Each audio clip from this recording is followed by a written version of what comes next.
नमस्कार, मी भुजंग चव्हाण. आपण पाहत आहात नमस्कार लाईव्हचं बातमीपत्र. सुरुवातीला हेडलाईन्स. जिल्हा परिषदेच्या नूतन अध्यक्षपदी मंगलबाई गुंडले तर उपाध्यक्षपदी दिलीप धोंडगे यांची वर्णी. फुटणारे सरपंच रोखण्यात खासदार अशोकराव चव्हाण यांना यश, तर खासदार अशोकराव चव्हाण यांना नांदेडमध्ये अडकवण्यात भाजपा नेत्यांनाही यश. शास्त्रज्ञ डॉक्टर प्रमोद काळे यांची विद्यापीठाला भेट. मराठी तरुणांच्या संशोधन वृत्तीचं उलगडलं रहस्य. सर्प मित्रांकडे महानगरपालिकेचे 4 वर्षापासून दुर्लक्ष, आश्वासन देऊनही मानधन नाहीच. आता बातमीपत्र विस्ताराने. नांदेड जिल्हा परिषदेच्या नूतन अध्यक्षपदी वाजेगाव गटाच्या मंगलबाई आनंद गुंडले यांची निवड झाली, तर उपाध्यक्षपदाची माळ दिलीप धोंडगे यांच्या गळ्यात पडली आहे. नांदेड जिल्हा परिषदेचे नूतन अध्यक्ष आणि उपाध्यक्ष पदाची आज निवड संपन्न झाली. नांदेड जिल्हा परिषदेमध्ये काँग्रेसला 25 जागा असल्याने यावेळी देखील अध्यक्ष पदावर काँग्रेसचा दावा राहिला. करखेली गटाच्या सिंधुताई कमळेकर आणि बळीरामपूर गटाच्या मंगलताई गुंडाळे या दोघींपैकी एकाची वर्णी अध्यक्षपदावर लागणार होती. आज दुपारी 2 वाजेच्या सुमारास अध्यक्षपदासाठी केवळ मंगलताई गुंडाळे यांचीच उमेदवारी दाखल झाली होती, तर उपाध्यक्षपदासाठी राष्ट्रवादीकडून दिलीप धोंडगे यांचा एकमेव अर्ज आल्याने अध्यक्ष आणि उपाध्यक्ष पदाची निवड बिनविरोध झाली. आज जिल्हा परिषदेच्या सभागृहामध्ये हात उंचावून मतदान घेण्यात आले. यावेळी मंगलताई गुंडाळे आणि राष्ट्रवादीचे दिलीप धोंडगे यांना 45 मते पडली. आजच्या निवडणुकीला पीठासीन अधिकारी म्हणून जिल्हाधिकारी धीरज कुमार यांनी काम पाहिले. यावेळी मावळते अध्यक्ष दिलीप पाटील बेटमेगळेकर यांनी आपला कार्यभार नवनियुक्त अध्यक्ष आणि उपाध्यक्षाकडे सुपूर्द केला. कार्यक्रमात आमदार ओमप्रकाश पोकर्णा, मावळते उपाध्यक्ष प्रकाश गबा राठोड, स्थायी समिती सभापती उमेश पवळे, शिक्षण सभापती संजय पाटील कराळे आदींची उपस्थिती होती.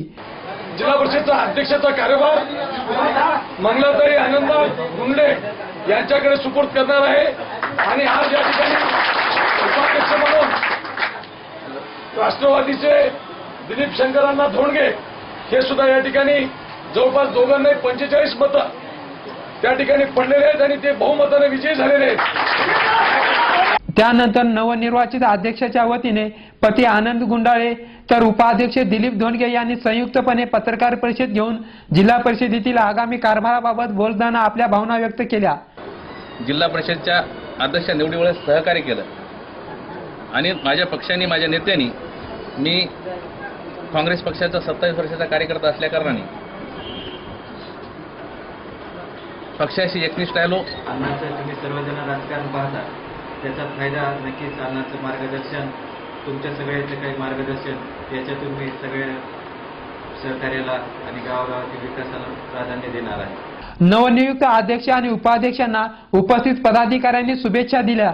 जिल्हा परिषदेच्या सभागृहाबाहेर काँग्रेस आणि राष्ट्रवादीच्या कार्यकर्त्यांनी जोरदार घोषणाबाजी आणि फटाके फोडून आनंद व्यक्त केला. खासदार अशोकराव चव्हाण यांना नांदेड जिल्ह्यात अडकवून ठेवण्यात भाजपा नेत्यांना यश आले असले तरी भोकरमधील सरपंचाची संभाव्य बंडाळी रोखण्यात देखील खासदार अशोकराव चव्हाण यशस्वी झाले आहेत. सध्याचे नांदेड जिल्ह्याचे राजकारण वेगळ्याच वळणावर आहे. खासदार अशोक चव्हाण हे नांदेड मराठवाड्याचेच नाही तर राज्यातील एक प्रमुख नेते म्हणून ओळखले जातात. त्यामुळे काँग्रेस पक्षाने त्यांची नियुक्ती प्रचार समितीच्या समन्वय प्रमुखपदी केली आहे. त्यामुळे संपूर्ण महाराष्ट्रातील मतदारसंघाची जबाबदारी एक प्रकारे त्यांच्यावर येऊन ठेपली आहे. भोकर मतदारसंघातून खासदार अशोकराव चव्हाण यांच्या पत्नी अमिता चव्हाण यांना उमेदवारी मिळण्याचे संकेत खुद्द अशोक चव्हाण यांनीच काल दिले आहेत. त्यांना त्यांच्याच मतदारसंघातून पराभूत करण्यासाठी भाजपात प्रवेश केलेले माजी खासदार भास्करराव पाटील खतगावकर, माजी मंत्री माधवराव पाटील किनळकर यांच्यासह भाजपाची एक वरिष्ठ फळी कामाला लागली आहे. परंतु खासदार अशोक चव्हाण यांची या मतदारसंघावर मजबूत पकड असून त्यांना पराभूत करणे म्हणावे तेवढे सोपे जाणार नाही. सध्या जागा वाटपाची चर्चा सुरू असतानाच काँग्रेसच्या समन्वय समितीच्या प्रमुखपदी असलेल्या अशोकराव चव्हाण यांना मुंबई आणि दिल्ली सोडून भोकरमधील सरपंचाची संभाव्य फुटाफूट थांबवण्यासाठी नांदेडला यावे लागले. त्यांनी काल दुपारी शहरातील होम गार्डनमध्ये भोकर येथील कार्यकर्त्यांचा मेळावा घेऊन नाराजी असलेल्या सरपंचांच्या भावना जाणून घेतल्या आणि मतदारसंघावर अधिक लक्ष केंद्रित करण्याचे आश्वासन दिले. त्यामुळे बहुतांशी सरपंचांची नाराजी दूर झाली आहे.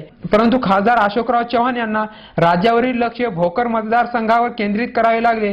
त्यामुळे भाजपा नेत्यांना खासदार अशोकराव चव्हाण यांना भोकरमध्ये अडकविण्यात प्राथमिक स्तरावर तरी काहीसे यश मिळाले आहे. येणाऱ्या काळात अशोकरावांना भाजपा भोकर मतदारसंघामध्ये आणि नांदेडमध्ये अडकवून ठेवण्यामध्ये कितपत यशस्वी ठरते ते येणारा काळच ठरवेल. वेळ झाली आहे छोट्याशा विश्रांतीची. तुम्ही पाहत राहा नमस्कार लाईव्हचं बातमीपत्र. घर बांधकाम, हॉटेल, मॉल, महाविद्यालय, बंगलो तसेच रुग्णालय बांधकामासाठी लागणारे vitrified tiles, wall tiles, granite, कडप्पा, सॅनिटरीज आयटम तांडून मिळण्याचे एकमेव ठिकाण म्हणजे सारडा ग्रेनाइट्स अँड मार्बल. घराच्या सुशोभीकरणासाठी बाथरूम, टॉयलेट, पार्किंग, किचनवटा आदींची उभारणी मार्बल शिवाय होणार कशी? त्यासाठी संपर्क करा Sarda granites and marble, Vidyutnagar Nanded. तसेच गुंडेवार पेट्रोल पंपाजवळ आनंदनगर नांदेड. संपर्क 9423 03 50 35. नांदेडच्या खवय्यांसाठी शुद्ध शाकाहारी आणि रुचकर भोजनाची उत्तम व्यवस्था. स्पेशल थाली दाल बाटीसाठी प्रसिद्ध भोजनालय. आमरस, श्रीखंड, गुलाबजामुन, मठ्ठ्याचा आस्वाद घ्यायचा असेल तर अवश्य भेट द्या. खमंग, चटपटीत आणि रुचकर जेवणासाठी सुंदामाता भोजनालयाशिवाय पर्याय नाही. सुंदामाता भोजनालय, जुना मोंढा, नांदेड.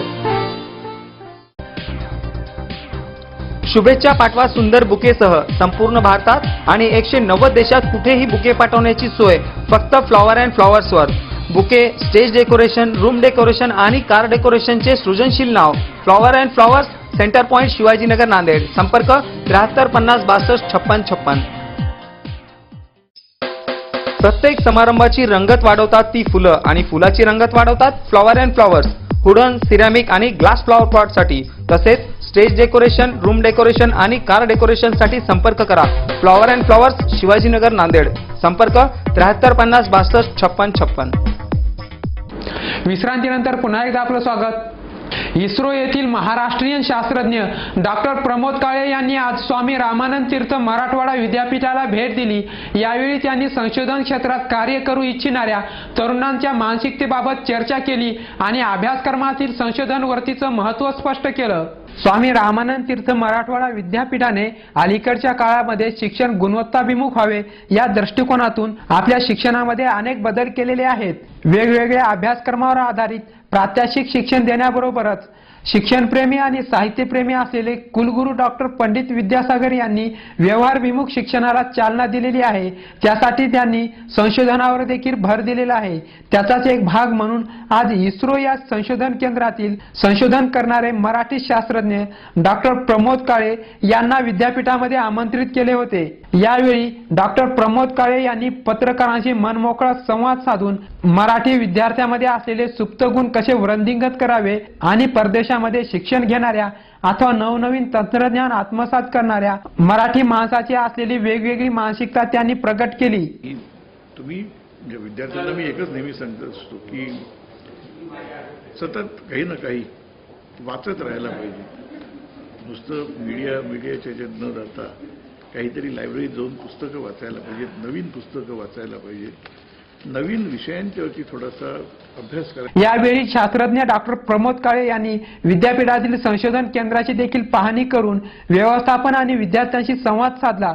कुलगुरू डॉक्टर पंडित विद्यासागर यांनी वेगवेगळ्या क्षेत्रातील मान्यवर आणि यशस्वी व्यक्तींना निमंत्रणे देऊन विद्यार्थी घेत असलेले पुस्तकी शिक्षण आणि प्रत्यक्षात उपयोगात येणारे व्यावहारिक शिक्षण यातील दरी करण्याचा मौलिक प्रयत्न मागील काही दिवसांमध्ये केलेला आहे.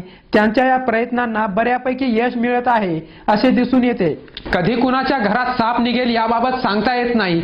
एखाद्या घरात साप निघाल्यावर त्याला न मारता मोठ्या कौशल्याने पकडून सुरक्षित स्थळी नेऊन सोडणाऱ्या सर्पमित्रांबाबत महापालिका केवढी उदासीन आहे ते आपल्याला दिसून येईल. मागील 4 वर्षापासून सर्पमित्रांना कोणत्याही प्रकारचं मानधन दिले जात नाहीये. एखाद्या घरात सर्प अथवा विषारी नाग निघाला की सर्वांच्या तोंडचे पाणी पळते, हातापायाला कापरं भरते आणि बघ्यांना पळता भुई कमी पडते. अशा वेळी बोलवणे येते ते एखाद्या धाडशी व्यक्तीला अथवा जवळपासच्या सर्पमित्राला. सर्पाला मारणे योग्य नसून शासनाने त्यासाठी कायदा देखील केलेला आहे. त्यामुळे विषारी सर्पाचे काय करायचे हा एक प्रश्न असताना सर्पमित्राचे सहकार्य घेणे हा एकच उपाय समोर येतो. नांदेड शहरात जवळपास 10 सर्पमित्र आहेत. हे सर्पमित्र कोणताही सर्प मोठ्या कष्टाने आणि धैर्याने पकडतात. अनेक वेळा त्यांना सर्प पकडताना स्वतःच्या जीवितवाची देखील पर्वा करता येत नाही. अशा परिस्थितीत काम करणाऱ्या या सर्पमित्रांकडे मात्र महापालिका प्रशासनाने दुर्लक्ष केलेले असून त्यांना कोणत्याच प्रकारचे मानधन दिलेले नाही. त्यामुळे सर्पमित्रांमध्ये एक प्रकारचे नैराश्य पसरलेले आहे. आतापर्यंत मी कमीत कमी 2 ते 3 हजार साप पकडून सुरक्षित जागे सोडलेले आहेत. महापालिकेचे तत्कालीन महापौर अजयसिंह बिसेन यांनी शहरातील सर्पमित्रांना मानधन अथवा आर्थिक सहकार्य करण्याचे आश्वासन देखील दिले होते, परंतु त्यानंतर आलेल्या महापौरांनी आणि लोकप्रतिनिधींनी मात्र सर्पमित्रांकडे दुर्लक्ष केलेले आहे. शेवटी पुन्हा एकदा हेडलाईन्स. जिल्हा परिषदेच्या नूतन अध्यक्षपदी मंगलबाई गुंडले तर उपाध्यक्षपदी दिलीप धोंडगे यांची वर्णी. फुटणारे सरपंच रोखण्यास खासदार अशोकराव चव्हाण यांना यश, तर खासदार अशोकराव चव्हाण यांना नांदेडमध्ये अडकवण्यात भाजपा नेत्यांनाही यश. शास्त्रज्ञ डॉक्टर प्रमोद काळे यांची विद्यापीठाला भेट. मराठी तरुणांच्या संशोधन वृत्तीचं उलगडलं रहस्य. सर्पमित्रांकडे महानगरपालिकेचे 4 वर्षापासून दुर्लक्ष, आश्वासन देऊनही मानधन नाहीच. आणि याचबरोबर नमस्कार लाईव्हचं हे बातमीपत्र संपलं. पुन्हा भेटूया. नमस्कार.